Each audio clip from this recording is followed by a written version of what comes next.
Buenos días. Ok, se ha iniciado la grabación. Buenos días con todos. Voy a compartir la pantalla y por favor me confirman si se logra ver ya.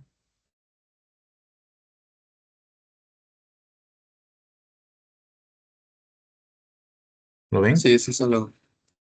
Ya, genial. Muchas gracias. Bien, vamos a dar por iniciado el ciclo 2025-2 por parte de Asesoría por Pares. Ok, recuerden que Asesoría por Pares es un programa hecho por estudiantes de medicina también, para ayudar a hermanos menores, entre comillas, ¿no? Sin embargo, realmente somos lo mismo, nos podemos expresar de la misma manera y la idea acá es que tengamos la confianza que tal vez en algún momento no tenemos con los docentes, ¿no? Con los profesores, los doctores en nuestras rotaciones, en nuestras clases prácticas, entre otras. Acá, como les digo, yo soy uno más de ustedes. Ustedes me pueden preguntar, me pueden escribir sin ningún tipo de problema y yo voy a tratar de solucionar sus dudas en el menor tiempo posible. ¿Ok?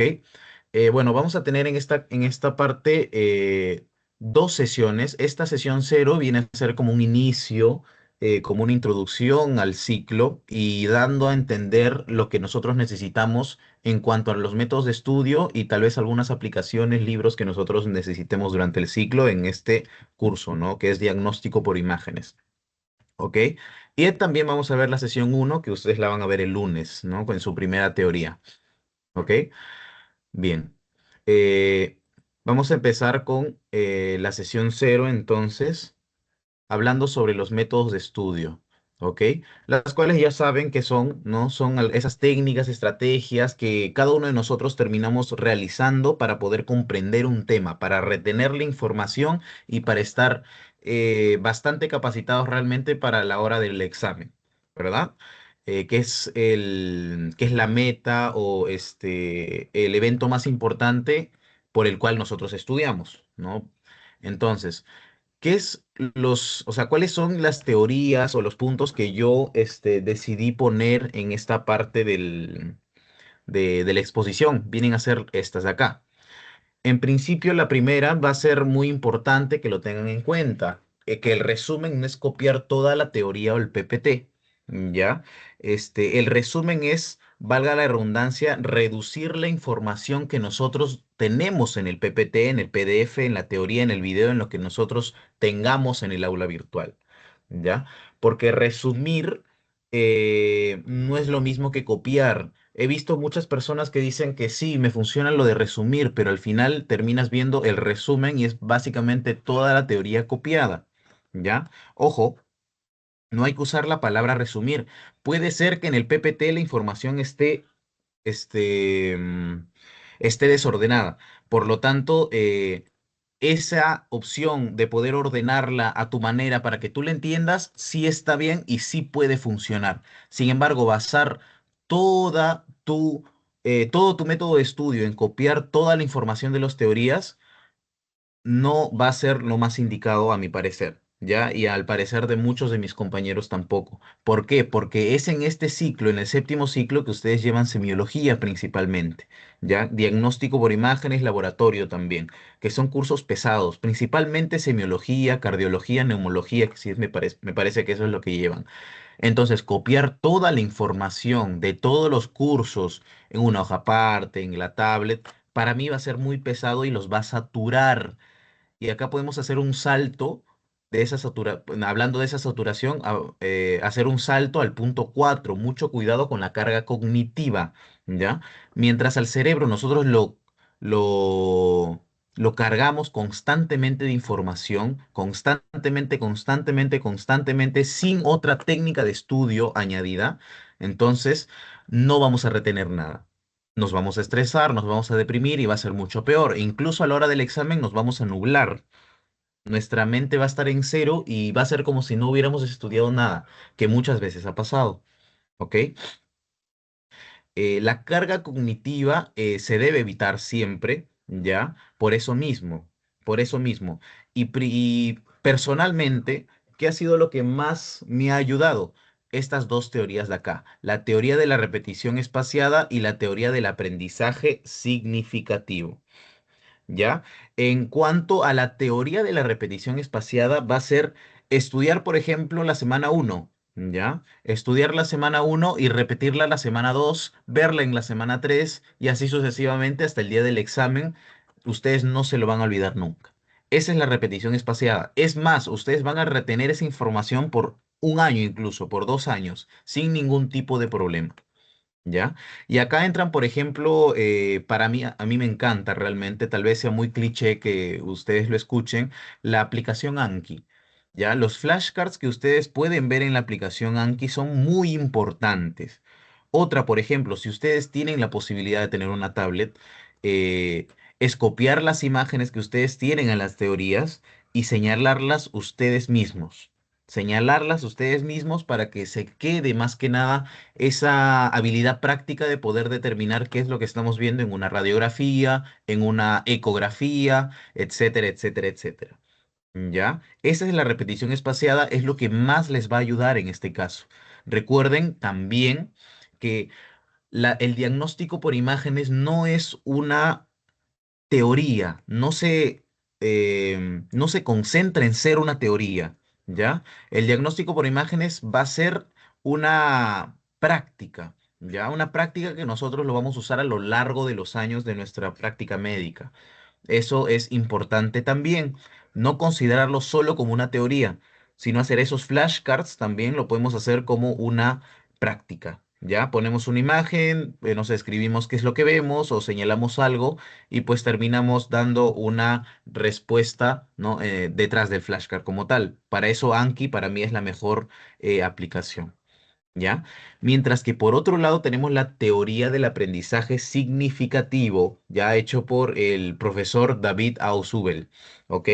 En cuanto a la teoría del aprendizaje significativo, se refiere a que el aprendizaje es mucho más efectivo cuando la información se relaciona a conocimientos previos. Nosotros ya estamos en clínica, ¿cierto? Ya tenemos nuestras habilidades, nuestros conocimientos de básicas. Si bien es cierto, no lo podemos recordar todo, pero recordamos algo, ¿verdad? Entonces, ¿qué es lo que pasa si es que nosotros relacionamos, no sé, la semiología, ¿ya? Que lo van a ver después, ¿no? La semiología del corazón, ¿ya? Y los hallazgos patológicos que podemos encontrar en ese examen físico con nuestra fisiopatología. Pues nosotros lo vamos a recordar muchísimo mejor. Y cuando vayan pasando los años, también lo vamos a ir recordando. Y mientras vamos conociendo nuevos temas, nuevos datos de ciertos temas, de cardio, de neumo, de endocrino, de reumato, de hemato, de todos los temas, e incluso de diagnóstico, de laboratorio, etcétera, etcétera, etcétera, nosotros vamos a saber cómo responder, ¿ya? Y cómo vamos a terminar reteniendo esa información, ¿ya? Ojo, también, y hablando del cuarto punto también, la carga cognitiva también hace referencia a estudiar todo en la última semana. Ese es el peor error que ustedes pueden cometer, ¿ya? ¿Por qué? Porque básicamente es decirle a nuestro cerebro que nuestro cerebro termina siendo limitado, ¿no? Eh, que se aprenda todos los temas en un breve corto de tiempo, ¿ya? Lo cual no va a resultar, ¿ok? Va a resultar tal vez en una nota desaprobatoria. Lo más probable es que sea en una nota desaprobatoria o en una nota muy baja, ¿no? 11, ¿no? 10,5, 12 incluso, ¿no? Que a nadie le gusta sacar esas notas, ¿verdad? Y otro consejo muy importante que les puedo dar a ustedes, chicos, es que aseguren el parcial, no solo en diagnóstico por imágenes, sino en todos los cursos, aseguren sus parciales para que no estén con el estrés de, uy, necesito tal nota, necesito sacar bastante nota, ¿no? En el final, no sé si la haga, que no sé qué. No, eso es lo peor que pueden hacer ustedes. Por ejemplo, ustedes se esfuerzan en el parcial, ¿ya? Sacan un 16, ¿no? ¿Cuánto necesitan para el final? Necesitan un 6, entonces van más tranquilos, obviamente estudiados al final, sin confiarse, ¿no? Porque también hay casos de que por confiarse uno termina malogrando el año, ¿no? Como tal. Eh, por lo tanto, es importante eso, no confiarse, no estudiar en la última semana, especialmente diagnóstico, porque se necesita mucha habilidad práctica con repetición espaciada para poder nosotros saber leer una imagen, ¿ya? Una imagen dice muchas cosas, muchísimas cosas que lo vamos a ver a lo largo del año, a lo largo del ciclo, del semestre. ¿Ya? Es bastante práctico, le repito. Durante todas las asesorías por pares voy a necesitar su ayuda, tal vez para que me digan que ven acá, y así sucesivamente. ¿Ok? Chicos, ¿hasta ahí tienen alguna consulta? Voy a aprovechar para cargar mi laptop, ¿sí? Pero me pueden preguntar algo si desean.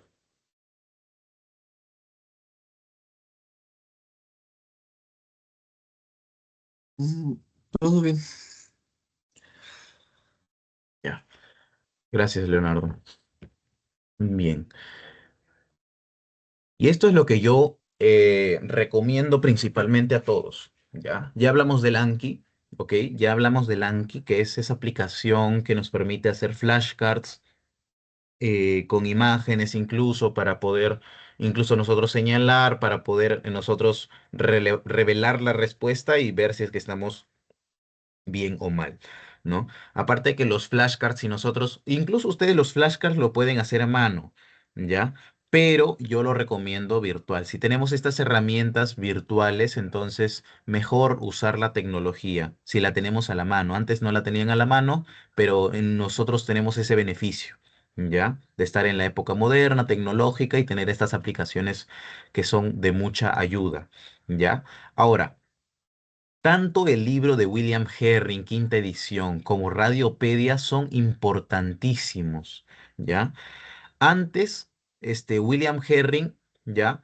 Era, mucho más importante que Radiopedia, ¿ya? Antes, porque nos daban incluso la teoría, una que otra imagen, pero era mucho más teórico radiología básica de Herring, ¿ya? Si quieren ustedes teoría, reforzar su teoría, Herring es la voz, ¿ya? Pero si ustedes quieren practicar, no sé, les dan una imagen, por ejemplo, una tomografía de tórax y quieren analizar si es que hay un nódulo pulmonar, ¿ya? Con sospecha de cáncer, no lo sé. Entonces voy a Radiopedia, que es una página de internet, ¿ya? Es una página de internet, busco la enfermedad que yo estoy buscando, ¿no? O sea, en el buscador busco la enfermedad, ¿no? Valga la redundancia, y pues nos va a dar un montón de imágenes, ¿ya? En la gran mayoría de los casos nos dan un montón de imágenes y nosotros podemos ir evaluando o podemos ir practicando más que nada. Ahora creo que ustedes solo tienen, teorías, ¿no? Si no me equivoco, ahora solo tienen teorías, no tienen, práctica. Pero antes se tenía la práctica. Ya antes, diagnóstico por imágenes tenía práctica, entonces se necesitaba sí o sí de los dos. ¿Ya? Sí o sí de los dos. Ahora tal vez con lo que nosotros tenemos en las teorías nos dan tal vez un poco más imágenes para poder practicar, pero realmente igual yo se los recomiendo. Ya, yo se los recomiendo muchísimo. ¿Ya? Especialmente Radiopedia, ¿ya? Porque sus exámenes seguramente van a ser en la computadora de la biblioteca y pues obviamente les van a dar muchas imágenes, ¿ya? Y para que puedan practicar, Radiopedia es la mejor.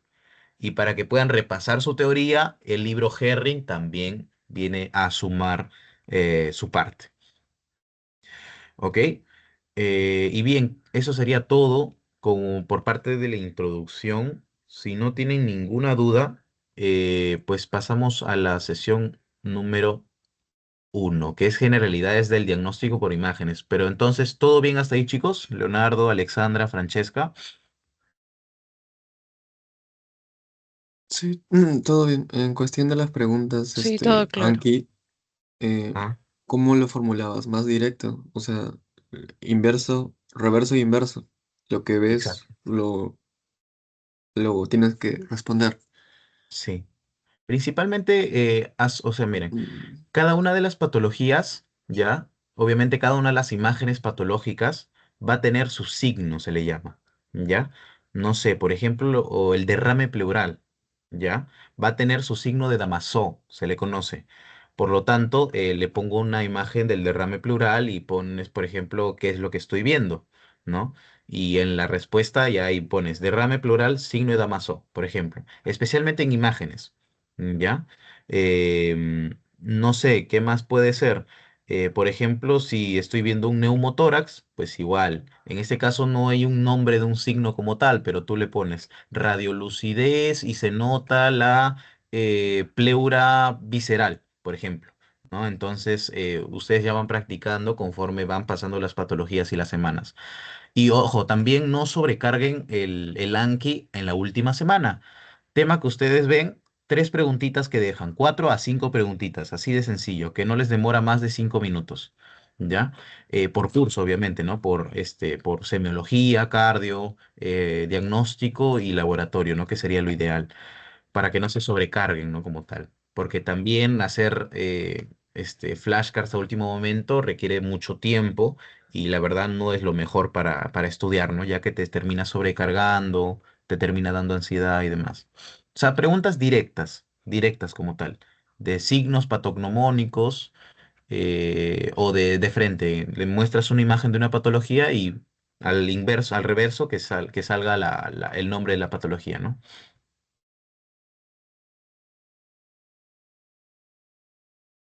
¿Ya? Entonces, bien. A ver, disculpen si estoy con un poco la voz ronca, soy un poco mal de la garganta, chicos, ¿ya? Vamos a entrar a las generalidades del diagnóstico por imágenes, ¿ya? Este probablemente sea la sesión más importante de todas, ¿ok? Y es la que va a dar inicio, la que va a dar pie a cualquiera de las otras sesiones que tengamos, ¿ok?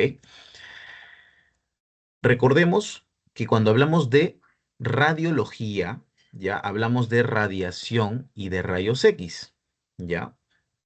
¿Qué son los rayos X? Vienen a pertenecer a toda esa gama o todo ese panel de energía electromagnética como tal, ¿ya? De energía electromagnética. Recordemos que nosotros tenemos dos tipos de radiación electromagnética, de energía electromagnética, ¿ya? Tenemos tanto los que hacen daño al ser humano como los que no, ¿ya? Cuando hablamos de los que hacen daño, cuando hablamos de los que no hacen daño al ser humano, viene a ser la radiación no ionizante y los que sí hacen daño al ser humano vienen a ser las radiaciones ionizantes.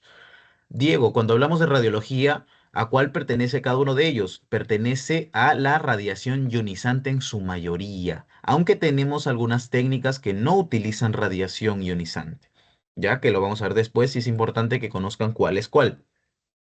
Bien. Ahora, acá la luz ultravioleta entra en un debate más que nada. Algunos dicen de que no es ionizante y sí, cuando está sometido en un tiempo prudente, pues no termina siendo ionizante, no termina causando daño al ser humano, pero cuando van pasando la exposición, el tiempo de exposición, pues sí termina causando daño al ser humano, ¿no? Mutando finalmente el ADN del chico que está expuesto y por lo tanto causando enfermedades, ¿no? Por lo tanto, pero a términos de examen, la luz ultravioleta para la universidad lo considera como no ionizante, ¿ya? Son estas dos. Entonces, vamos a ver cómo es que funcionan los rayos X o cómo es que se terminan formando. ¿Ya? Esta es una representación de cómo se termina formando los rayos X y ya, como tal. Tenemos en este caso dos polos. Cuando nosotros escuchamos ánodo y cátodo, lo asociamos un poco a la química, ¿no? Lo asociamos un poco a la química. Cuando nosotros escuchamos, por ejemplo, el cátodo, lo asociamos a catión, ¿no? A catión. Y el catión en química es positivo. Ya. En el diagnóstico por imágenes, el cátodo va a ser negativo, a la inversa, ¿ya? Y viceversa.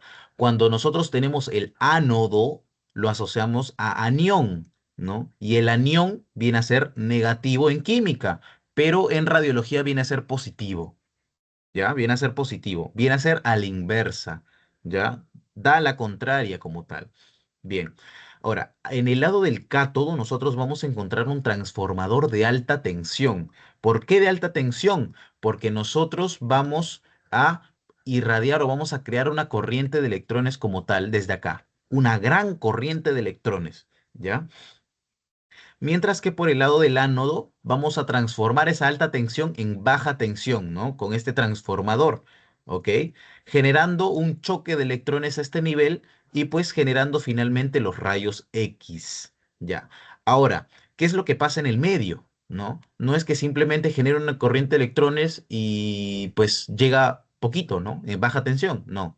Va a tener que pasar por ciertas etapas, ¿no? Dentro de este mecanismo, como por ejemplo el casquete de plomo, que se le considera la primera línea de defensa o de protección radiológica.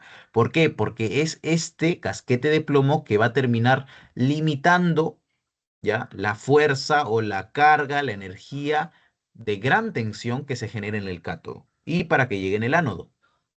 ¿Ok? Entonces, el casquete de plomo, si le preguntan, por ejemplo, ¿cuál es la primera línea de protección radiológica? El casquete de plomo.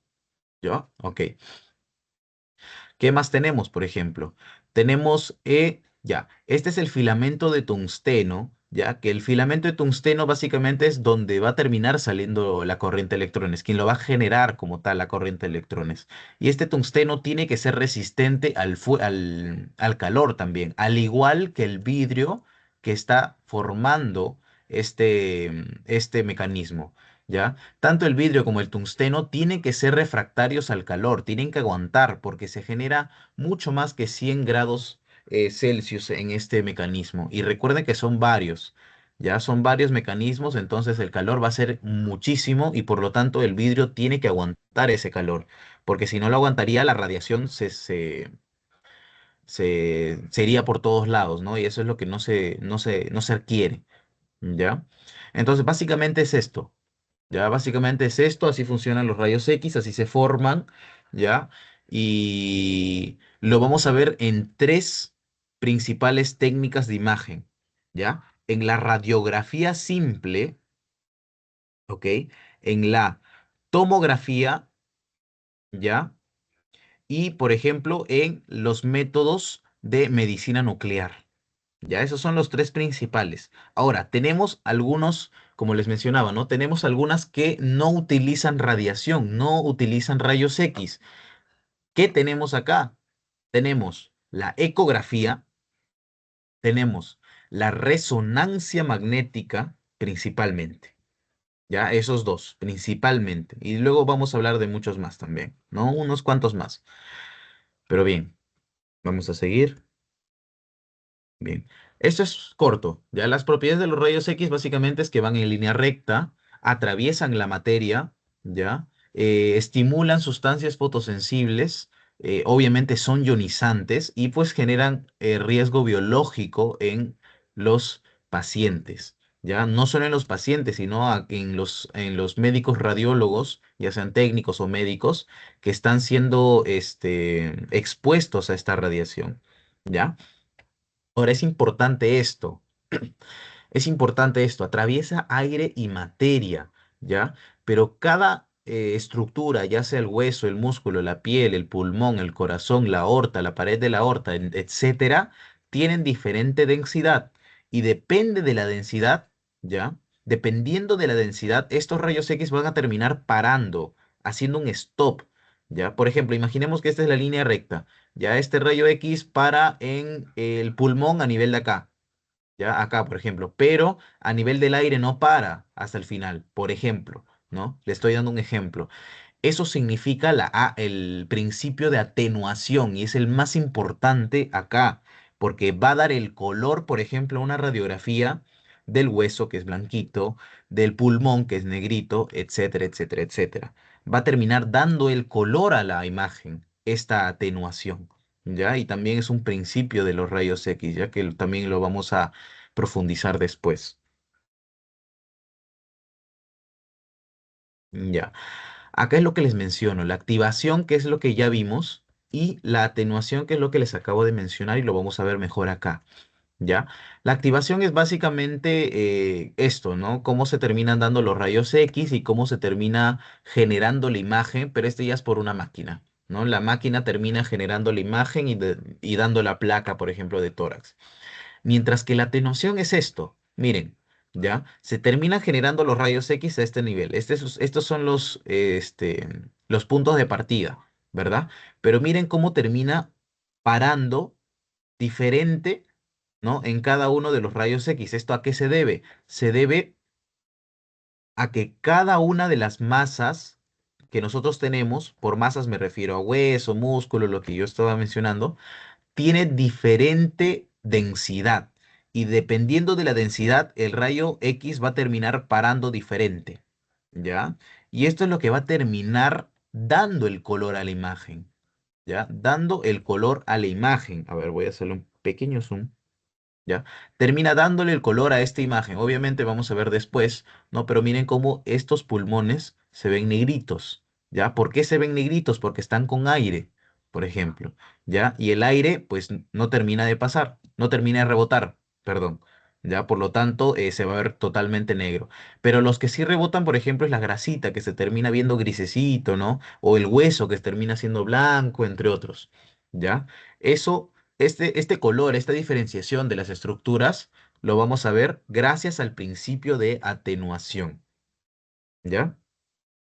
Y esto grábenselo siempre, ¿ah? Siempre. Incluso en mis rotaciones de este octavo ciclo me lo preguntaban, ¿ya? En rotaciones incluso.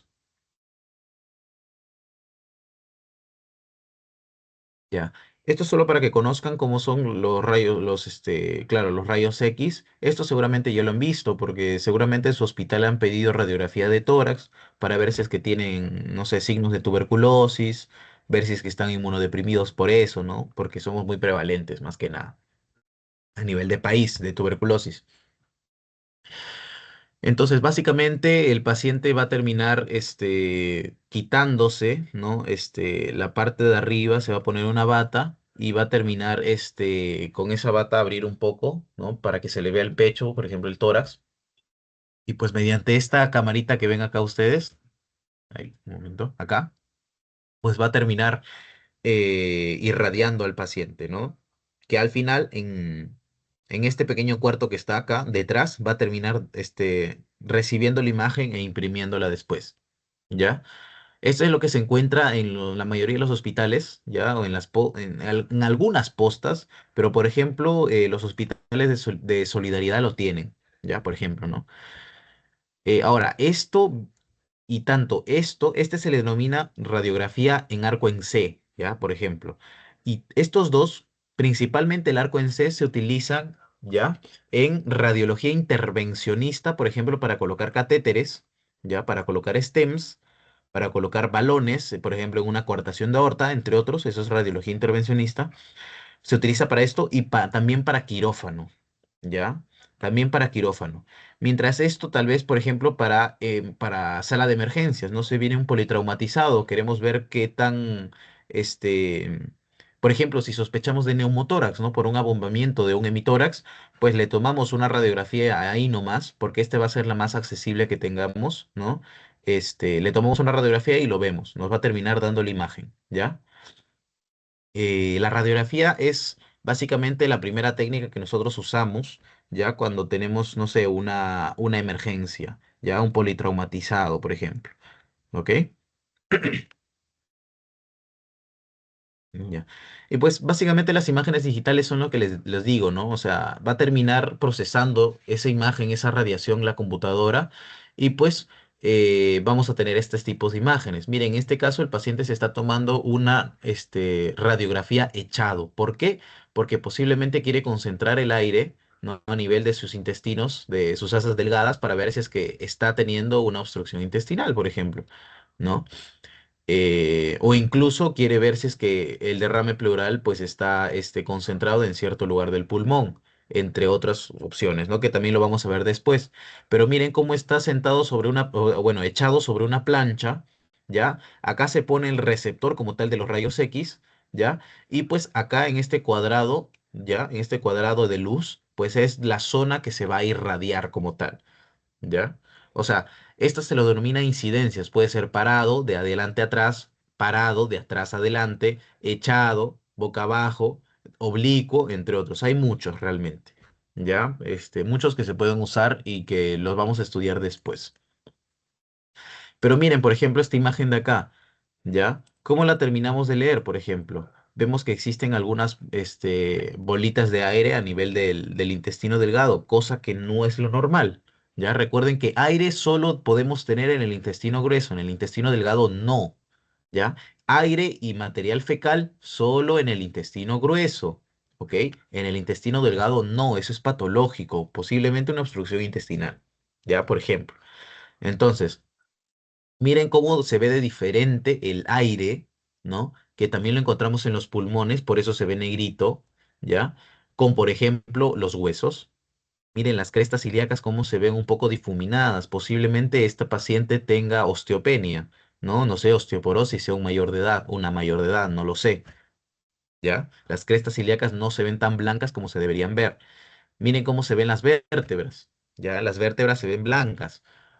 ¿No? Porque son el mismo, tienen la misma densidad del hueso de, no sé, el fémur, miren el trocánter mayor, ¿no? Entre otros, el coxis, ¿ya? Incluso acá se ven un poco de las de las costillas, ¿no? También se ven blancas. ¿Es importante evaluar los huesos? Sí, principalmente en los politraumatizados, ¿no? Porque se sospecha mucho de fracturas. Miren, por ejemplo, es diferente acá en este nivel. Este ya es el tórax, ya no es el abdomen, este es el abdomen, este es el tórax. Miren cómo se ve de diferente, por ejemplo, las vértebras con el parénquima pulmonar. El parénquima pulmonar es negro, ¿por qué? Porque todos los alvéolos están perdón, los alvéolos están llenos de aire y la radiografía se toma con inspiración máxima. El paciente tiene que respirar y mantenerse en apnea inspiratoria, es decir, respira y se queda ahí, ¿ya? Se queda ahí, le toman las imágenes y vuelve a su estado normal, a su estado basal, ¿ya? Así se toman las radiografías básicas, ¿no? En este caso es una mujer, por ejemplo, porque miren, esta zona de acá, que viene a ser la grasita que encontramos debajo de la axila, pues la encontramos igual acá. ¿Eso qué significa? Que acá encontramos las mamas de la paciente, por ejemplo, difuminadas, ¿no? Esto de acá del medio, recuerden, el espacio que está entre los dos pulmones se le denomina mediastino, ¿ya? También se estudia el mediastino. ¿Qué es lo más importante que encontramos en el mediastino, Diego? El corazón. Los grandes vasos también, por ejemplo, este viene a ser el botón aórtico, ¿ya? El botón aórtico, por ejemplo. ¿No? Estas vienen a ser la cava superior, entre otras, entre otras. Y Diego, entonces, ¿por qué los pulmones tienen un montón de líneas blancas? Y me dijiste que están llenos de líquido porque recuerden que el pulmón también tiene irrigación, también tiene capilarización, eso se le llama la trama vascular, ¿ya? La trama broncovascular incluso, ¿ya? Pero los bronquios no se ven, los bronquios están llenos de aire, por lo tanto no se deben ver. Si se ven es porque el pulmón está más blanco de lo normal y eso ya es patológico, por ejemplo, ¿no? Tenemos que asociarlo a lo que nosotros ya conocemos. ¿Y cómo entonces terminamos este, de caracterizar, de describir una imagen? Encontramos dos colores principalmente, ¿sí o no? El blanco y el negro. Ya. Cuando nosotros hablamos de radiografías, vamos a hacer referencia a radio lúcido y radio opaco. Ya. Sucede lo mismo que cátodo y ánodo. Va a ser lo contrario. Cuando nosotros escuchamos radiolúcido, nos hace referencia, nos hace pensar que estamos frente a algo blanco, ¿no? Algo brillante. No, en este caso va a ser negro, radiolúcido. ¿Ya? Mientras que radiopaco, no sé, pensamos a primera instancia que viene a ser algo oscuro, ¿no? Algo negro, por ser opaco, ¿no? No, en este caso radiopaco va a ser blanco. ¿Ya? En este caso, radiopaco va a ser blanco. Miren, por ejemplo, cuando nosotros queremos estudiar, no sé, las costillas, ¿ya? Las costillas, las vértebras, no sé, el omóplato, la clavícula, entre otros, pues vemos que se ve blanco, por lo tanto decimos que es radioopaco, ¿ya? Blanco. Mientras que si vemos el parénquima pulmonar, es negrito. No puede ser radiopaco, radiopaco significa blanco. Cuando es negrito, pues viene a ser radiolúcido, ¿ya? Y es así como principalmente nosotros vamos a caracterizar, describir la radiografía, solo la radiografía. No es lo mismo radiografía que tomografía, que resonancia, que medicina nuclear, que nada, que ecografía, nada. ¿Ya, chicos? No es lo mismo, solo lo vamos a caracterizar con estas dos. ¿Ya? Esto es lo normal, por ejemplo, y lo que tienen que tener presente siempre. Miren cómo se terminan viendo los ángulos, costofrénicos, ¿no? Costofrénicos, porque debajo del pulmón recuerden que está, los diafragmas, ¿no? Los semidiafragmas. Bien. ¿Tienen ahí alguna duda, chicos? Todo bien. Ya. Básicamente se trabaja en el diagnóstico por imágenes con densidades importantísimas, ¿ya? Principalmente cuatro, ¿ya? Principalmente cuatro, el metal, el agua, la grasa y el aire, ¿ya? Estas son las principales densidades como tal. Mientras más abajo estamos, se va a ver mucho más negro, mucho más radiolúcido, que es el aire, ¿ya? El aire se va a ver completamente radiolúcido, completamente negro, ¿ya? Y mientras más subimos, se va a ver completamente blanco, ¿ya? Ahora, entre el agua y entre el metal podemos tener la densidad de calcio, ¿ya? Que es básicamente el hueso, ¿ya? Que es básicamente el hueso. Ahora, más blanco y más brillante todavía es cuando nosotros encontramos metal. No sé, por ejemplo, una prótesis, ¿no? Se va a ver totalmente blanco, radiante. O no sé, un cuerpo extraño, un niño, por ejemplo, que se tragó una moneda. Quiero ver en qué parte del esófago se ha alojado. Entonces, yo le tomo una radiografía y veo ahí un circulito grande, brillante como tal, que es la moneda. El metal viene a ser la densidad más blanca, más brillante que todas, y el aire viene a ser lo más negro posible. ¿Ya? Y así sucesivamente. Ya. Vamos a hablar de la tomografía computarizada. La tomografía computarizada también trabaja obviamente con densidades, ¿no? Todo trabaja con densidades, pero en este caso ellos les ponen una medida en base a unidades Hounsfield, ¿ya? Ahora, esta técnica es mucho más ionizante que la radiografía, ¿ya? La radiografía también es ionizante, ¿ya? Pero esta es muchísimo más, muchísimo más. Después tengo una tabla incluso que les voy a mostrar. Por ejemplo, que tomen una radiografía de tórax. Es como estar en el aire libre con radiación ultravioleta, a no sé, 16 días si no me equivoco. Pero tomarle una tomografía computarizada de tórax es como estar en el aire libre 3 meses a 6 meses para que vean la densidad de la situación, ¿no? La gran cantidad de radiación puede ser peligrosa para el paciente, ¿ya? Generar cambios en el genoma, en el ADN, ¿no? O incluso dañar, por ejemplo, la tiroides, dañar los riñones por el contraste, entre otros. Perdón. La tomografía utiliza contraste, utiliza material de contraste, que viene a ser material de contraste yodado. Es el único que utiliza material de contraste yodado y es lo que lo diferencia básicamente, entre otras, no diferencias, de la resonancia magnética, que lo vamos a ver después, que la resonancia magnética utiliza contraste gadolíneo. La tomografía utiliza contraste yodado, ¿ya? ¿Y por qué digo que y por qué digo que da imágenes perdón, ¿por qué digo que da imágenes en rebanadas de sushi? ¿Ya? Porque, vamos a ver de que nos van a dar múltiples planos, ¿ya? Múltiples imágenes en cierto plano que nosotros querramos. Por ejemplo, tenemos tres planos principalmente, el plano axial, el plano, sagital y el plano coronal. Ya, nosotros vamos a tener diferentes profundidades en formas de rebanada de sushi en cuanto a imágenes para poder analizar la imagen, ¿ya? Lo vamos a ver después, no se preocupen. Y cuando nosotros queremos caracterizar o describir la tomografía computarizada, como hablamos de densidades, pues vamos a ver hipodenso, hiperdenso e isodenso. ¿Ya? Hipodenso, ¿qué encontramos principalmente? El aire. ¿Ya? Recuerden que el aire viene a ser lo más oscuro, lo más negro posible. Mientras que hiperdenso, ¿qué encontramos? El metal, por ejemplo, ¿no? El hueso compacto, por ejemplo, ¿no? El metal incluso es mucho más blanco, brillante que el hueso compacto. ¿Ya? Y en un punto medio, el agua, por ejemplo, en un derrame pleural. Importante ver. Ahora, el isodenso no se utiliza mucho, ¿ya? No se utiliza mucho, ¿por qué? Porque tenemos que, como dice iso, significa que es igual a. ¿no? Similar a, tiene que ser comparado con otra estructura. Por ejemplo, un tumor de mediastino. No sé, un tumor de mediastino es isodenso al corazón, es isodenso al pulmón, es isodenso al hueso, por ejemplo. ¿No?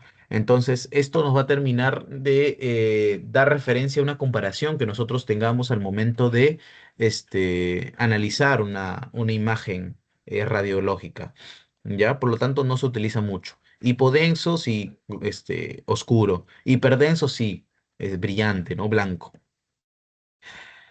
Y esto es básicamente una máquina de tomografía, ¿no? El paciente va a terminar echándose y el nivel va a depender, o la irradiación que nosotros querramos tener va a depender de lo que nosotros querramos estudiar. Por ejemplo, queremos estudiar si es que tiene un accidente cerebrovascular, pues solo nos vamos a limitar acá, ¿no? En la cabeza.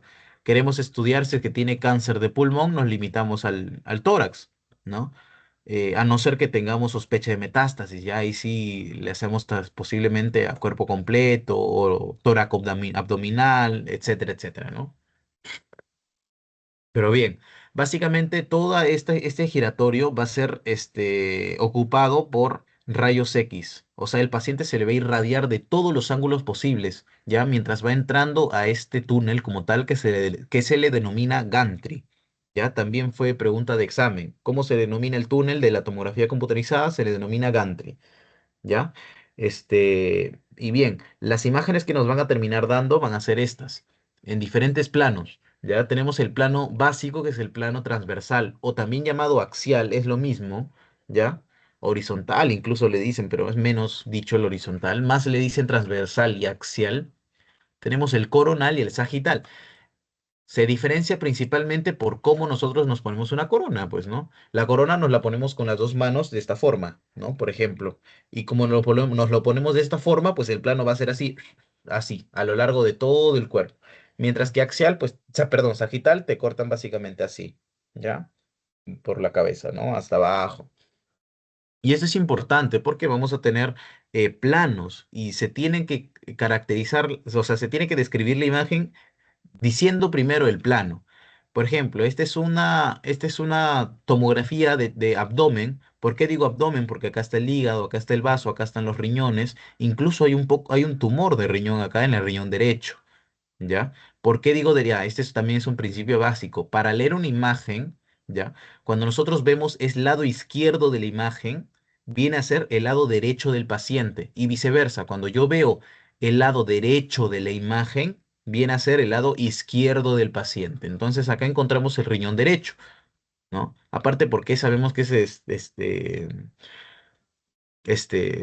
básicamente es este riñón derecho, ¿no? Básicamente, ¿no? Y acá encontramos un pequeño tumorcito, ¿no? No es lo normal. Miren, estas son las vértebras lumbares, estos son los músculos psoas, ¿no? Los músculos oblicuos, el coxis, entre otros, ¿no? Es interesante cómo terminamos leyendo. Pero miren cómo es el plano de esta imagen, ¿ya? El plano es básicamente cortado de esta manera, ¿no? Como si nos estuviéramos poniendo una corona. Entonces este plano es coronal, ¿ya? Mientras que acá tenemos otros dos tipos de imágenes. Miren la imagen de la derecha, viene a ser la imagen del cerebro, ¿verdad? Tenemos la imagen del cerebro, pero es como si lo hubieran cortado de manera transversal, de manera axial, por lo tanto, este es un plano transversal, axial. Y viceversa acá, miren cómo lo han partido la imagen como tal del paciente. Se le ve la nariz de perfil, ¿no? Como tal. Entonces estamos frente a un plano sagital. ¿Ya? Justo lo que le mencionaba, coronal, sagital, axial. Esto es por lo que, o sea, con este dato se inicia siempre la, caracterización de las imágenes, ¿ya? La descripción, ¿ya? Las ventanas tomográficas también son importantes. Tenemos dos principalmente, no vamos a hacer mucho hincapié en cada una de ellas, pero básicamente su nombre va a referir a lo que está estudiando, ¿ya? Entonces, si nosotros tenemos una ventana mediastinal y una ventana pulmonar, la ventana mediastinal va a estudiar el mediastino y no el pulmón, y viceversa. El pulmonar va a estudiar el pulmón y no el mediastino, ¿ya? Entonces, mediastinal no estudia el parénquima pulmonar, estudia sí el mediastino. ¿ya? Por lo tanto, miren, los pulmones se encuentran totalmente negros, como si estuvieran fuera de la órbita en cuanto a esta tomografía. No se quieren ver los pulmones, por lo tanto, se ven totalmente negros, ¿ya? No se ve la trama broncovascular, por ejemplo, ¿ya? Entonces, ¿qué es lo que vemos al medio? Vemos, por ejemplo, el corazón, los grandes vasos, por ejemplo, ¿no? Miren esta aorta, ¿ya? Ahora, ¿qué diferencia tiene una de la otra? Es que la imagen de arriba no tiene contraste yodado. No hay contraste yodado en la primera y en esta de abajo sí hay contraste yodado. ¿Ven la diferencia cuando uno tiene contraste y cuando uno no lo tiene? ¿Ya? Como hablamos de tomografía, es contraste yodado, no se olviden de eso también. ¿Ya? Mientras que por otro lado tenemos la ventana pulmonar. La ventana pulmonar estudia el pulmón, pero no estudia el mediastino, ¿ya? No estudia el mediastino. Miren cómo se ve el mediastino en la ventana mediastinal. Se ve bien, bien delimitado, ¿no? Incluso con contraste. Pero miren por el otro lado cómo se termina viendo el mediastino. ¿Ya? El mediastino se ve todo difuso, todo blanco, entonces no estudia el mediastino, pero miren cómo se ve el pulmón acá. El pulmón incluso ya se ve con la trama con la trama vascular, ¿no? Este es importante, ¿ya? Pero miren, por ejemplo, en el pulmón, ¿qué lado sería este de acá? ¿Qué pulmón sería, derecho o izquierdo? El de acá. ¿El izquierdo? Izquierdo. Claro, estamos en el lado derecho de la imagen, por lo tanto es el lado izquierdo del paciente. Perfecto, sí. Pero miren cómo encontramos acá un pequeño nódulo a estudiar, obviamente. Eso ya nos le termina ayudando al médico para que genere un plan de trabajo. En este caso, lo más probable que sea una biopsia, ¿no? Una biopsia. eh, Porque es, ¿no? Un nódulo como tal. Y diferentes, por ejemplo, si encontramos adenopatías. Esas son adenopatías, cuando sospechamos, no sé, de una infección, ¿no? De una infección. Estas son adenopatías. Miren cómo están los ganglios, no están totalmente inflamados. Ya posiblemente hay una infección respiratoria, ¿no? Una infección respiratoria. Ya. Vamos a hablar un poco de la mamografía. La mamografía básicamente es una radiografía aplicada a la mama, ¿ya? Y vamos a tener una clase centrada ya en la mamografía, solo para dar un pequeño inicio o dar una pequeña introducción a esto. La mamografía, como es una radiografía, utiliza radiación ionizante. ¿Ya? Y tenemos dos principales tipos de mamografía, ¿no? La mamografía de detección y la de diagnóstico. ¿Qué es lo diferente acá? La de detección se hace en pacientes que no tienen síntomas, ¿ya? En pacientes que simplemente se les quiere hacer un tamizaje, ¿ya? Mientras que la de diagnóstico, la paciente ya va a tener síntomas, ¿no? Retracción del pezón, o que está expulsando un material fétido por el pezón, ¿no? O hay alteración de la piel de la mama, entre otros, ¿no? Dolor incluso, o presencia de un nódulo en la palpación también es importante, ¿no? O sea, la paciente ya va a estar asintomática. Y básicamente es esto, ¿ya? Básicamente es esto. Estas dos planchas terminan por apretar a la mama para que sea irradiada por acá, o también existe otra incidencia un poco más lateralizada, oblicua. ¿Ya? Eh, Básicamente es esto, se termina viendo la mama en diferentes densidades y dependiendo de la edad del paciente, la densidad va a ser distinta. Por ejemplo, al inicio de la vida, pues la mama va a verse de esta forma, ¿ya? Y conforme van pasando los años, ya, a edad adulta, va a terminar viéndose muy fibroso, muy glandular, entre otros. Por ejemplo, al inicio es mucha, mucha grasa, no se termina de generar los conductos galactóforos. Luego, no sé, en la etapa de la adolescencia, ¿no?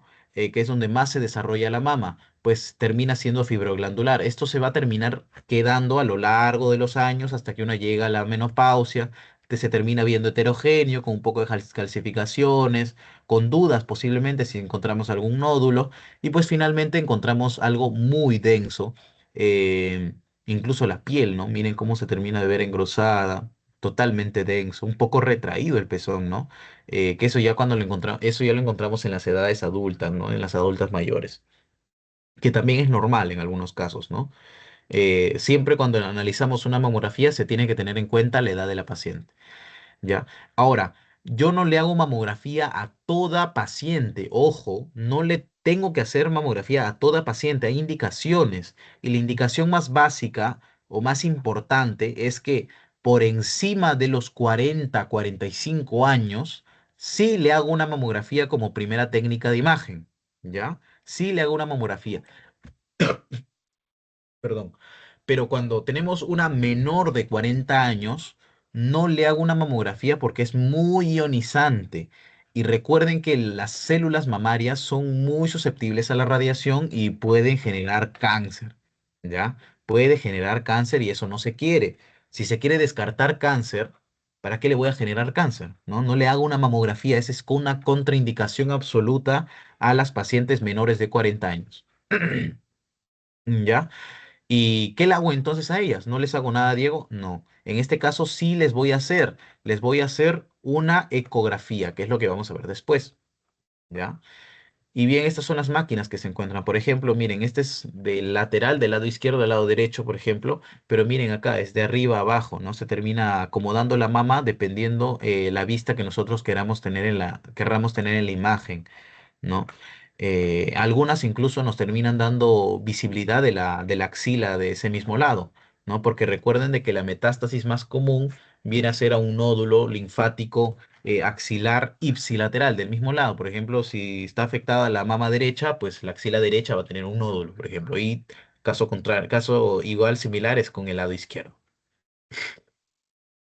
¿Ya? A ver.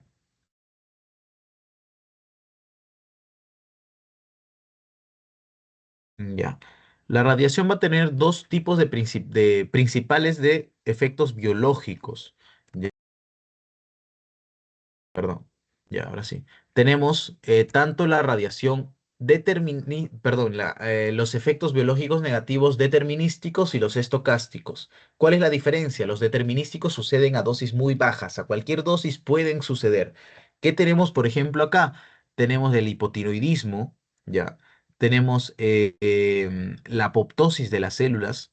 Tenemos daño térmico, cataratas, entre otros. Ya esos son los principales. A la apoptosis, ya sea dosis muy bajas, la apoptosis siempre se va a dar. Es por eso que incluso una radiografía no se pide siempre, no se pide a cada rato, ¿ya? No se pide a cada rato. Pero si hablamos de dosis altas, hablamos de los estocásticos, ¿ya? Suceden a dosis altas y esto es mucho más grave, ¿ya? Esto es mucho más grave. Acá ya va a haber necrosis, va a haber mutaciones, va a haber cáncer, ¿ya? Y que eso es lo más grave que nosotros podemos tener. ¿La radiación produce cáncer, Diego? Sí, produce cáncer, lamentablemente. Es por eso de que no siempre se le tiene que indicar una tomografía, por ejemplo, a un paciente.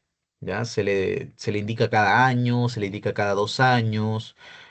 Por ejemplo, en la fibrosis pulmonar, pues se le indica cada 2 años, ¿no? O cada año en casos graves, ¿no? Igualmente en los cánceres para ver evolución, cada 6 meses para ver evoluciones, claro, ¿no? De un nódulo, por ejemplo, si se está pensando en cáncer, ¿no? Termina generando muerte de la célula, necrosis, etcétera. Ya. Esto también es importante y siempre es pregunta de examen. Los principios de protección radiológica. Tenemos tres principalmente. Tenemos tres principalmente. ¿Ya? La justificación, tener un porqué de la técnica, siempre es importante tener este porqué. Porque principalmente debemos tener en cuenta el contexto del paciente. Puede ser un adulto mayor, puede ser un niño al que le haga mucho más efecto negativo la radiación, ¿no? Hasta incluso puede ser una embarazada, que la radiación tiene efectos teratógenos sobre el feto, ¿no? Generan enfermedades, deformidades, o incluso mortinatos, abortos por la radiación misma, ya al feto. Es por eso que, por ejemplo, estas técnicas de imagen, las que acabo de mencionar, están totalmente contraindicadas en las pacientes embarazadas, ¿ya? A no ser que haya una justificación importante, ¿no? Tiene que haber una justificación importante para poder nosotros tomarle una radiografía a un niño, a un recién nacido, a un adulto mayor o a una paciente embarazada. Ya, ese es uno. Ahora, limitar la dosis. Tiene que ser tan baja como sea posible, ¿ya? Pero no tan baja como para que afecte la, este, definición de la imagen, ¿ya? Tiene que ser una densidad que sea buena tanto para el radiólogo como para el paciente, encontrar un punto medio.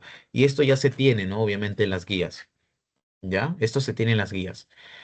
Luego finalmente tenemos la optimización, perdón. La optimización va más dirigida principalmente a, al personal radiólogo, ¿ya? ¿A qué se refiere? Que el personal radiólogo va a tener que estar protegido, sí, del material radiológico al que está expuesto constantemente día tras día, hora tras hora. ¿Ya? Esa es la optimización, básicamente. El personal ocupacional debe tener medidas de control adecuadas. ¿Es importante? Sí, es muy importante para evitar enfermedades u otros efectos negativos en el personal como tal, en el médico, en el enfermero, en el técnico, entre otros. ¿Ya? Estas son las tres principales. Y esto nos lleva ya básicamente a una conferencia que se hizo, una reunión de varios países que se denominó Alara, ya, que se terminó llegando a un acuerdo que decía de que todo se debe utilizar tan bajo como sea posible. Hacemos un recordaris de todo.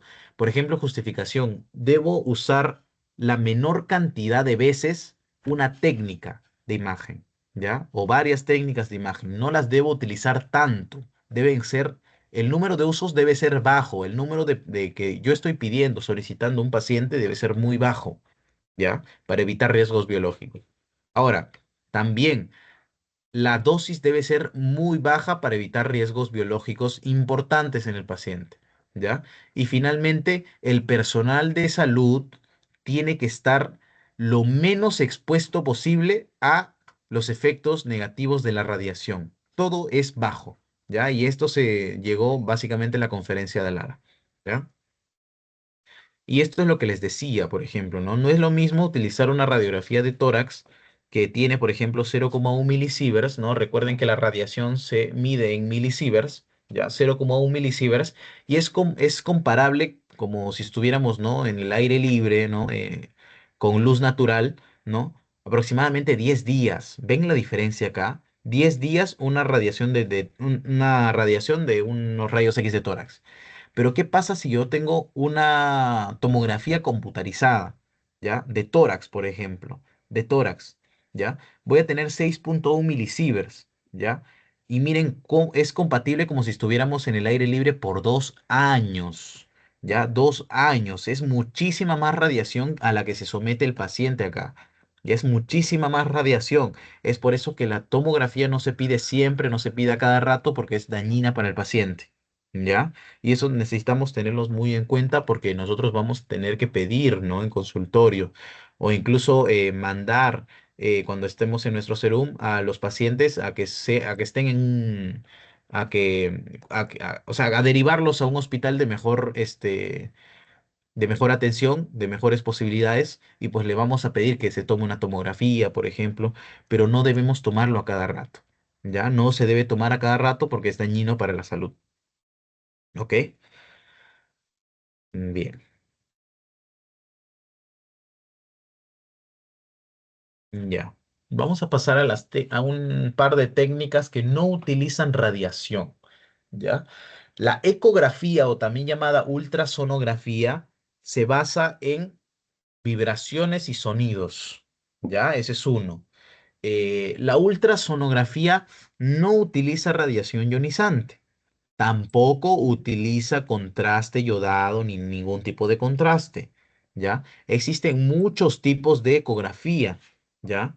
Tenemos la ecografía transtorácica, la ecografía transesofágica, la ecografía abdominal, la ecografía de tiroides, la ecografía transvaginal, entre otras muchas, ¿ya? Suprapúbica también existe. Tenemos muchísimos tipos de ecografía, ¿ya? Pero básicamente todos se basan en lo mismo, ¿ya? En sonidos, ¿ya? En transductores que vibran, ¿ya? Y que dependiendo a cada uno de de las masas a las que se enfrenten estas vibraciones, se terminan convirtiendo en sonidos y regresando al transductor para verse en el monitor, en el ecógrafo como tal, ¿no? Entonces se utilizan transductores. ¿Qué son los transductores? Por ejemplo, creo que todos sabemos cómo es que se termina haciendo una ecografía prenatal, ¿no? Como el médico, en este caso el ginecobstetra, va a tener un aparato en la mano, ¿no? Para poder terminar viendo, ¿no? El útero de la paciente, ¿no? Ya, eso lo que tiene en la mano es un transductor, ¿ya? Es un transductor. Ahora, ¿cuál es el principio básico de la ultrasonografía, la impedancia acústica? Que es básicamente la atenuación de la ecografía, ¿ya? Lo que en radiografía se le llama atenuación, en ecografía se le llama impedancia acústica, ¿ya? Que es básicamente por donde puede pasar el sonido y por donde no pasa. Por ejemplo, en hueso y el aire el sonido no termina pasando y, por ejemplo, se ve totalmente negro, ¿no? Y caso contrario en líquidos, partes blandas, en este caso sí pasa y va a tener un color, ¿ya? Esta es la impedancia acústica, ¿ya? Dependiendo de la densidad de la masa a la que estemos expuestos o a la que este sonido o esta vibración esté expuesto, pues va a haber un rebote hacia el transductor o no, incluso si es que pasa, ¿no? Y estos son los transductores que les menciono, ¿no? Puede ser transductor lineal cuando quiero evaluar, por ejemplo, partes blandas. No sé, estoy sospechando de sinovitis a nivel de la rodilla, sinovitis patelar. Le tomo una ecografía para ver si es que la sinovia está aumentada o si la bursa está llena de líquido, por ejemplo, inflamatorio. Ya para eso nos sirve, por ejemplo, el lineal. También nos puede servir, por ejemplo, para evaluar la tiroides, ¿no? Para evaluar un pequeño lipoma que encontremos a nivel de la pierna, no sé, a nivel del abdomen, ¿ya?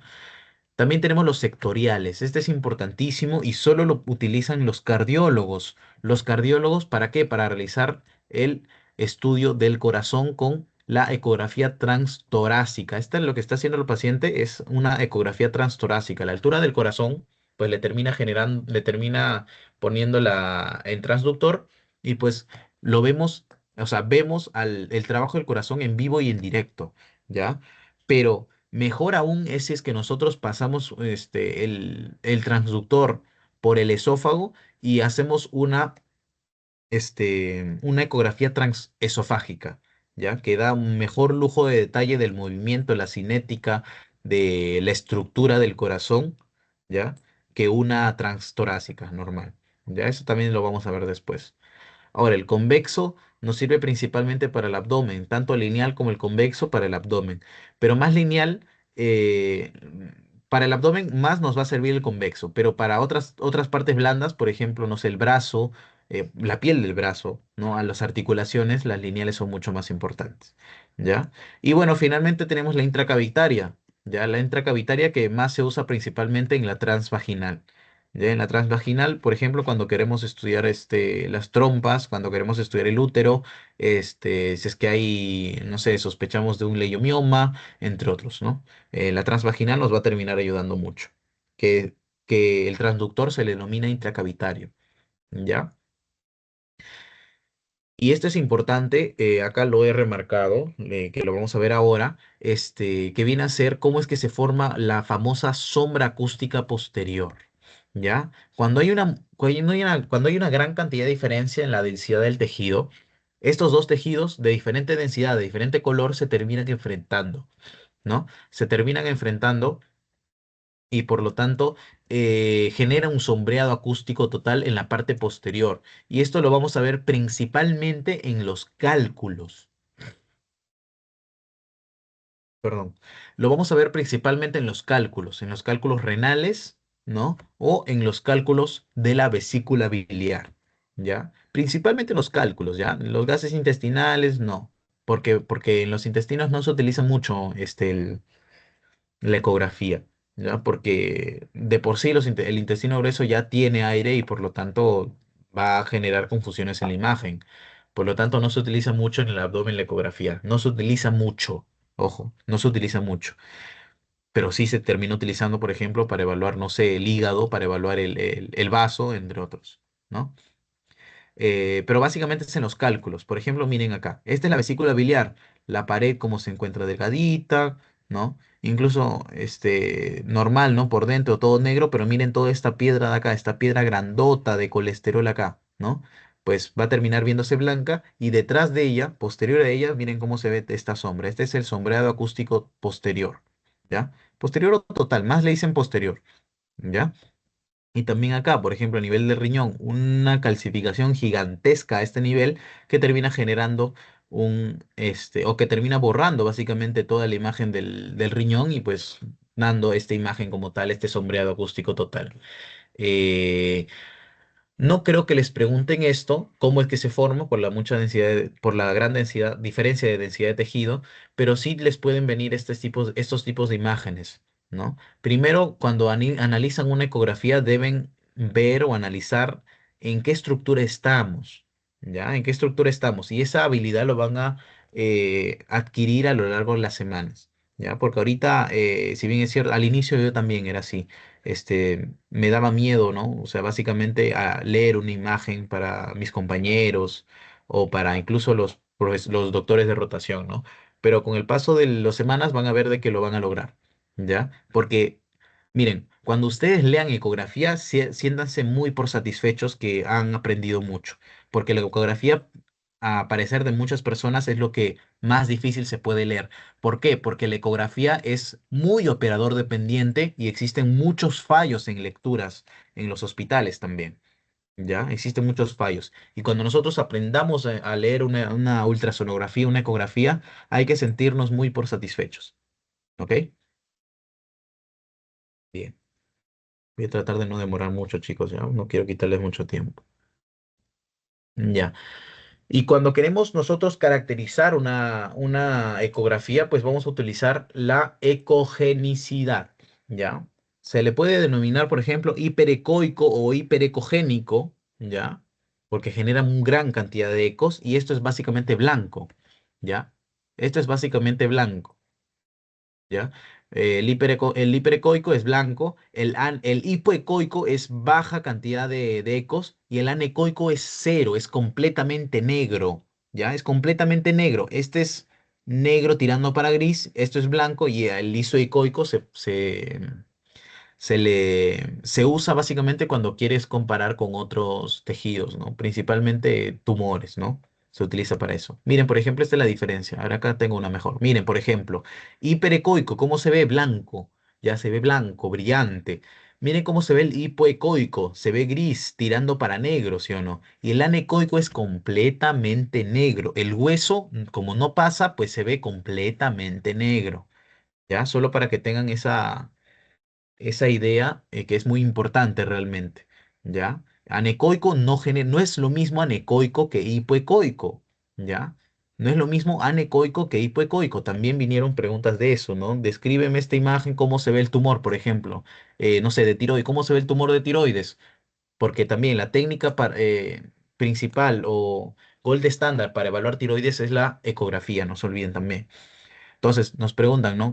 ¿De qué ecogenicidad está el tumor, por ejemplo, ¿no? Y se ve completamente negro y la gente pone hipoecogénico, es un punto menos, ¿no? Lamentablemente. No debemos confundir estos dos términos, ¿ya? No debemos confundir estos dos términos. Entonces, tenemos en radiografía que se utiliza radiolúcido y radio opaco. Tenemos la tomografía que se utiliza hipodenso, hiperdenso, isodenso. Y luego tenemos la ecografía que se utiliza hiperecogénico, hiperecoico, hipoecoico, hiperecogénico, hipoecogénico, anecogénico, isoecogénico, ¿no? Básicamente es eso. No hay que confundirlo con otros términos como tal principalmente en el curso, ¿no? Porque si decimos esos términos en el curso nos van a colgar, ¿ya? Los términos son muy importantes, ¿ya? La resonancia magnética es una técnica importantísima, aunque muy poco disponible para los pacientes y además que es muy cara. La técnica más accesible, más barata, ¿no? Y buena que podemos encontrar, que podemos tener, va a ser la radiografía, ¿ya? Y la ecografía incluso, ¿no? Porque es barata, se encuentra en prácticamente todos los hospitales, todas las emergencias ambas más que nada, ¿no? Pero la resonancia magnética no la tenemos ni siquiera en E-Salud, por ejemplo, ni mucho menos en MINSA, mucho menos en Las Postas, en otros hospitales. Se tienen en hospitales externos, en privados, y cada una de las imágenes, sin mentirles, puede sobrepasar los 20.000 soles. ¿Ya? Por lo tanto, es extremadamente cara, casi nunca se pide. eh, si es que la paciente puede gastar, puede invertir en esa imagen, pues perfecto, adelante, ¿no? Pero es muy cara y pues, eh, pero, y esto es, valga la redundancia, es muy importante decirlo, sí nos da una gran mejoría en cuanto a la calidad de la imagen. Nos da mucho lujo de detalle cuando nosotros queremos hablar de, este, cuando nosotros queremos hablar de partes blandas principalmente. ¿Ya? Ojo, esta resonancia magnética no utiliza radiación ionizante. Por lo tanto, Diego, entonces estoy con una no sé, estoy con una embarazada, ¿no?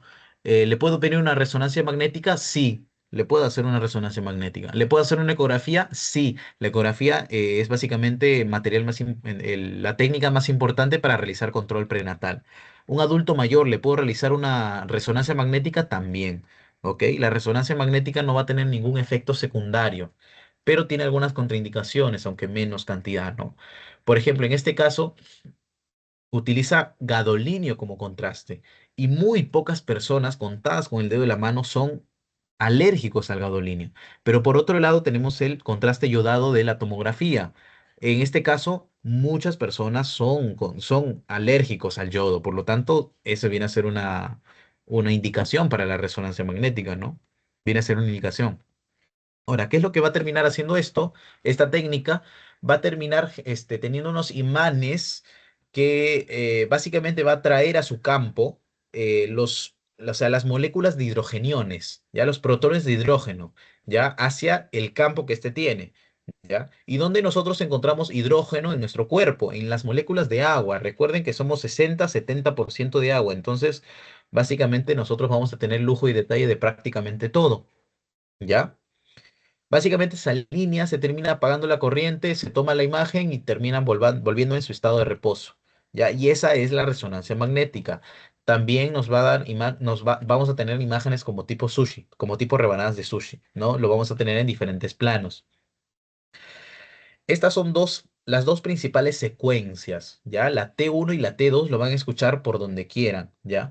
Pero tenemos muchísimas más, hay muchísimas más, y conforme se tienen las otras, van aumentando los precios incluso, ¿ya? Van aumentando los precios, 40.000 soles, 45.000 soles, 50.000 soles, etcétera. No son muy caras realmente. Ahora, la T1 viene a ser la anatómica. ¿Ya? ¿Por qué anatómica? Porque va a evaluar cómo es que se encuentra la estructura, si es que hay alguna falla o si es que no, ¿no? Para dar un contraste a la T2, que la T2 viene a ser la patológica. Ahora, ¿cómo se ve la T1 entonces? La T1 se va a ver con agua oscura y grasa brillante, ¿ya? Esa es una. Ahora, en este caso de la resonancia magnética no se utilizan densidades como tal, se utilizan intensidades, es diferente. Por lo tanto, hiperintenso viene a ser negro, hiperintenso viene a ser blanco, ¿ya? Así también se caracterizan o se describen las imágenes de una resonancia magnética. Ya. Y básicamente este le va a dar una contraparte para nosotros poder comparar, ¿no? Con la T2, que la T2 viene a ser patológica o diagnóstica, ¿ya? En este caso va a ser al revés. La grasa la vamos a ver hipointensa y el agua lo vamos a ver hiperintensa, ¿ya? Este es importante, por ejemplo, cuando queremos estudiar el cerebro, ¿ya? Miren, por ejemplo, la diferencia entre estas dos, ¿ya? Entre estas dos. ¿Por qué esto de acá del centro se ve blanco, en este caso de acá, ¿no? ¿Y por qué acá se ve negro, ¿no? ¿Qué diferencia hay?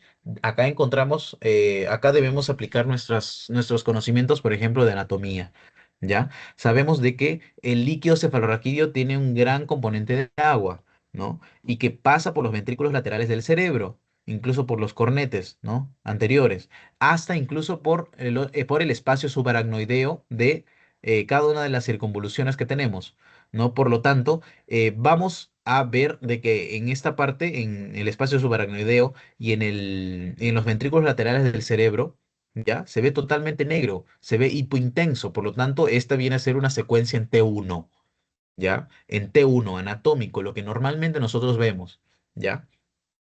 Pero ¿qué pasa en el otro lado? Miren, el espacio subaracnoideo, cómo se ve totalmente blanco, cómo se ven los ventrículos laterales totalmente blancos, ¿ya? ¿Eso qué significa? Significa que el agua está siendo hiperintensa, por lo tanto, esta viene a ser una imagen en T2, ¿ya? En T2. Igualmente por acá, miren cómo se ve, por ejemplo, el espacio subaracnoideo sin pintar, ¿ya? Sin pintar, por lo tanto, este viene a ser T1 también. ¿Ya? Ahora, la resonancia magnética es una técnica importantísima para poder estadificar tumores. Tanto la tomografía como la resonancia son las mejores para estadificar tumores. ¿A qué me refiero con esto? Para ver el comportamiento del tumor, si es que es quístico, si es que es sólido, si es que es hemorrágico, si es que es necrótico, para ver si es que hay enfermedad a distancia. ¿A qué me refiero con esto? Metástasis. ¿Ya? Por ejemplo, si es que encontramos, no sé, a nivel del hígado, varios nódulos como tal, no sé, procedentes, no sé, del cervix, en el cáncer de cervix o de la mama, del cáncer de mama, no lo sé, o etcétera, etcétera, en el hígado, porque recuerden que el hígado viene a ser el lugar donde más metástasis se va a hacer, ¿ya? Donde más metástasis se va a hacer. Y básicamente es eso, ¿ya? Básicamente es eso. En cuanto a los dos, si nosotros queremos comparar tanto la resonancia magnética como la tomografía, la resonancia magnética nos da mucho lujo de detalle de partes blandas, ¿ya? Como esto no se va a ver, por ejemplo, en la tomografía, y la resonancia magnética va a ser mucho mejor para estadificar tumores, ¿ya? Mucho mejor, ¿ok? Bien. Ya, la densitometría de ósea es poco, ¿ya? Esto lo van a ver más que nada en semiología, hasta incluso en medicina 2, ¿ya? Pero básicamente analiza el calcio óseo que hay a este nivel y se utilizan sus diferentes parámetros, realmente está muy computarizado, ¿ya? Y se pide principalmente a las pacientes que ya entran en menopausia, ¿ya? Principalmente las mujeres mayores de 45 años y los hombres mayores de 50. ¿Ya? En esta técnica sí se genera rayos X, por lo tanto es una radiación ionizante, ¿ya? Y básicamente se termina generando como que un escaneo a cuerpo completo y ver qué porcentaje de calcio hay en los huesos para ver si es que existe osteopenia o hasta incluso osteoporosis. Miren, por ejemplo, el trocánter mayor de este no, perdón, el trocánter menor de este fémur, porque este es el mayor. El mayor se encuentra blanquito, sí, pero miren cómo se encuentra el cuello, el trocánter menor. ¿Ya? Miren cómo se ve el cuello y el trocánter menor, totalmente negro, no se ve blanco como debería verse un hueso normal. Por lo tanto, como es computarizado, va a terminar generando un porcentaje y vamos a terminar teniendo un porcentaje de mineralización ósea como tal. ¿Ok? Es importante, sí, para descartar o para diagnosticar osteoporosis. Bien, ya esto es lo último. La medicina nuclear viene a ser ionizante y muy ionizante, incluso tiene más efectos negativos. ¿Por qué? Porque utiliza un radiofármaco, ¿ya? Utiliza un radiofármaco. ¿Qué es lo que se termina utilizando principalmente el tecnesio 99? ¿Ya? En cuanto a radiofármacos. Y el radiofármaco básicamente es endovenoso, se inyecta. ¿Ya? Y tiene que ser en cantidades mínimas, no se puede generar, no se puede usar dosis altas porque genera mucho más daño. Y básicamente este radiofármaco se deposita en zonas donde hay inflamación. Por ejemplo, cuando tenemos un lupus activo, un lupus difuso, no sé, tenemos pleuritis, por ejemplo, a nivel de la pleura va a brillar. Tenemos pericarditis por ese lupus, a nivel del pericardio va a brillar. Tenemos, no sé, encefalitis lúpica, no sé, el cerebro va a brillar, por ejemplo, porque hay zonas de inflamación. Es una enfermedad autoinmune. Ahora, por otro lado, tenemos, no sé, un cáncer de colon, ya un cáncer de colon. El cáncer de colon, a nivel del colon, no vamos a ver, ¿no? En la medicina nuclear, que va a brillar, va a captar este radiofármaco. Y es ahí la forma en la que nosotros describimos las técnicas de medicina nuclear. Hipercaptante e hipocaptante, ¿ya? Esto es básicamente. Ahora, siempre cuando nosotros hablamos de radiofármacos, la vejiga se va a pintar, siempre. Eso no significa que hay una patología en la vejiga, ¿ah? Siempre, simplemente que el radiofármaco va a estar por orinarse, porque nosotros botamos los radiofármacos por la orina y la gran cantidad realmente de fármacos que tenemos se botan por la orina, salvo algunas excepciones, ¿no? Pero básicamente es eso. Pero miren cómo se pinta el estómago, ¿no? La tiroides, ¿no? Las glándulas salivales, el cerebro, ¿no? Entre otros, ¿no? Esta imagen como tal no nos da mucha información, pero hoy en día existen como que más alternativas, como puede ser la que vamos a ver ahora, a ver, bueno, eso es lo que hemos señalado, la tomografía por emisión de positrones, ya que también utiliza radiofármacos, pero básicamente es una tomografía, ya a cuerpo completo y es muy, muy ionizante. Es extremadamente ionizante. Y en este caso sí evalúa, por ejemplo, la presencia de células tumorales, ¿ya? En este caso sí evalúa la presencia de células tumorales. Miren, por ejemplo, acá en el pulmón derecho hay un gran nódulo como tal que lo toma como un cáncer, pero si le hacemos a cuerpo completo, por ejemplo, hay metástasis al corazón, ¿no? Ahora, la vejiga también se pinta, ¿por qué? Porque estamos botando el radiofármaco como tal. No, miren, por ejemplo, a este nivel se pinta el vaso, no, perdón, el riñón izquierdo, se pinta todo el hígado, ¿no? El riñón izquierdo, todo el hígado como tal, ¿no? Y básicamente cuando tenemos estas imágenes, nosotros decimos, ah, mira, es una zona hipercaptante, es una zona hipocaptante, y es la forma en la que nosotros terminamos de evaluar o de analizar cada una de las imágenes, ¿no? Entonces, haciendo un recordaris así breve, la radiografía se utiliza el radiopaco y radiolúcido, en radiografía simple. Cuando hablamos de tomografía, hablamos de densidades, hiperdenso, hipodenso e isodenso. Cuando hablamos de ecografía o ultrasonografía, que es lo mismo, hablamos de ecogenicidades, hiperecoico, hipoecoico, isoecoico, anecoico. Ya no es lo mismo anecoico que hipoecoico, recuerden.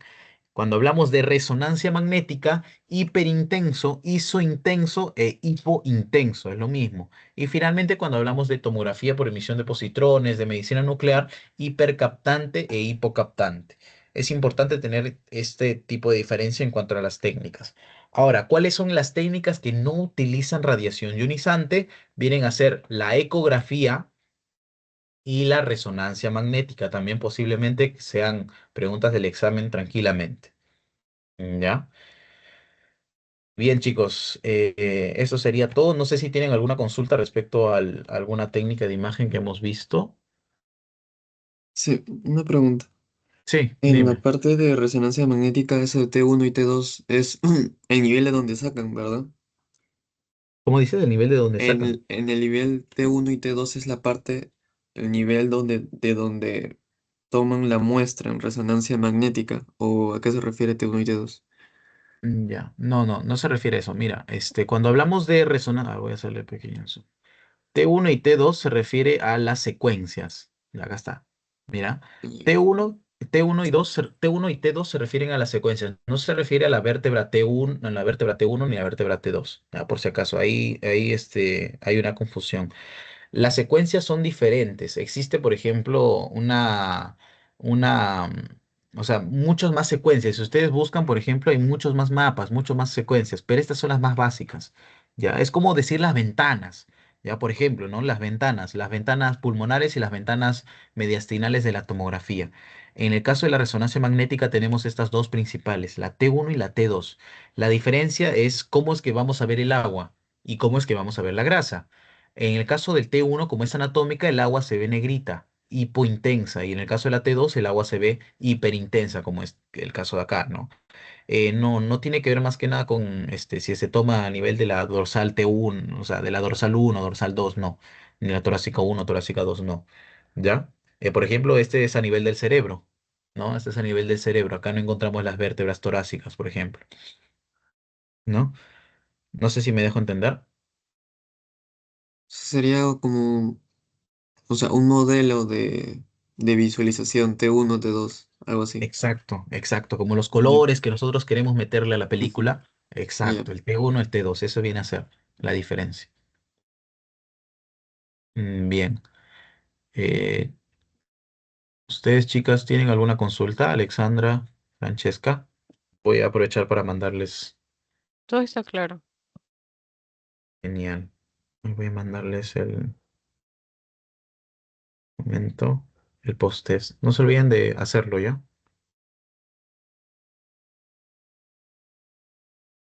Ya, ya les acabo de mandar por el WhatsApp. Bien, chicos, entonces es que no hay ninguna consulta. Voy a terminar la grabación y muchas gracias por asistir. Sí, nos vemos la siguiente semana.